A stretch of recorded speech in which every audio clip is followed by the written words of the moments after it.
सभी को नमस्कार, प्रणाम, हर हर महादेव। मैं आपके साथ अनुज सिंह। तो फ्रेंड्स, कैसे हैं आप लोग? आई होप आप लोग स्वस्थ और मस्त होंगे। तो फ्रेंड्स, बड़ी खबर, ब्रेकिंग न्यूज सामने आई। Release date Khesari music world पर इस दिन आउट होगा शानदार पोस्टर। जी हाँ फ्रेंड्स, यानी कि अब सारे खेसारी लाल के फैंसों की इंतजार की घड़ी खत्म होने वाली है। यानी कि सभी खेसारी फैंस ये बेसब्री से इंतजार कर रहे थे कि खेसारी लाल का नया गाना किस डेट तक रिलीज होगा और गाने का पोस्टर कब रिलीज होने वाला है। तो फ्रेंड्स, बने रहे वीडियो में, सारी जानकारी देने वाले हैं कि खेसारी लाल का गाने का पोस्टर 100% किस डेट को आउट किया जाएगा, किस म्यूजिक कंपनी से आउट किया जाएगा। और सबसे बड़ी खुशखबरी की खेसारी लाल के टीम के द्वारा जो अपडेट दिया गया है उसमें सबसे बड़ी बात बताई गई कि गाने को किस डेट को रिलीज किया जाने वाला है, ये भी बताया गया फ्रेंड्स।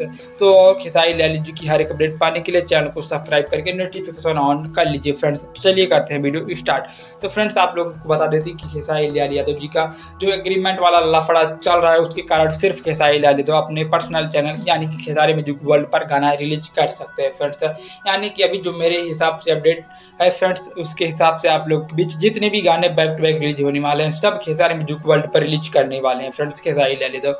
हालांकि अभी सिर्फ एक गाने का ही भी है रिलीज डेट बताया गया है फ्रेंड्स। खेसारी लाल जी का अगला गाना आप लोग के बीच खेसारी म्यूजिक वर्ल्ड पर रिलीज होने वाला है, जो कि उस गाने का 2-3 दिन पहले ही अपडेट दिया गया था। यानी कि कहा गया था कि 3 से 4 दिनों के अंदर गाने का पोस्टर रिलीज किया जाने वाला है। यानी कि 3 से 4 दिन, यानी कि आज जब मैं वीडियो आप लोगों को बता रहा हूँ तो फ्रेंड्स, यानी कि आज लगभग 2 दिन बीत ही चुका है फ्रेंड्स। यानी कि आप लोग बीच खेसारी म्यूजिक वर्ल्ड से 1 से 2 दिनों में, जी हाँ फ्रेंड्स, 1 से 2 दिनों में खेसारी म्यूजिक वर्ल्ड पर शानदार पोस्टर आउट होगा और उसी वक्त गाने का नाम, रिलीज डेट, टाइम सब कुछ आप सभी को रिवील कर दिया जाएगा फ्रेंड्स। हालांकि गाने का रिलीज डेट भी बताया गया है, गाने के रिलीज डेट भी बताया गया है कि आप लोग के बीच लगभग 1 तारीख के आसपास खेसारी म्यूजिक वर्ल्ड पर नया गाना रिलीज होने वाला है, जिसका पोस्टर आप लोगों के बीच 1 से 2 दिनों में रिलीज कर दिया जाने वाला है फ्रेंड्स। तो ये छोटी सी अपडेट थी, पसंद आई तो लाइक करें, कमेंट करें, शेयर करें। मिलते हैं नेक्स्ट वीडियो में, तब तक के लिए धन्यवाद, बाय बाय, हर हर महादेव।